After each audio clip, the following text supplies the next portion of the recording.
if we could spend a moment on the negative impact of allowing too much emotion into decision making, that I think that's an important thing to draw out for, when we think about leadership.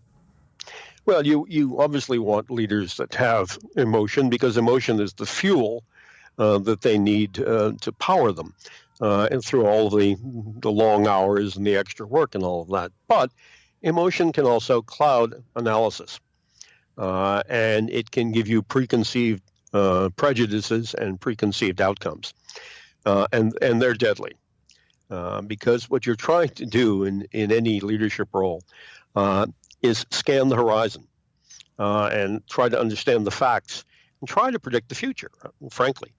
And that's very hard to do if you have the blinders on of biases. We all have cognitive biases, but we don't recognize that sometimes when we're working hard at our job. We don't stop and say, oh, gee, what are my cognitive biases?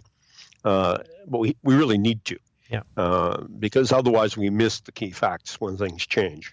Yeah, and if we know them, then we can take into account what those biases might be. Exactly.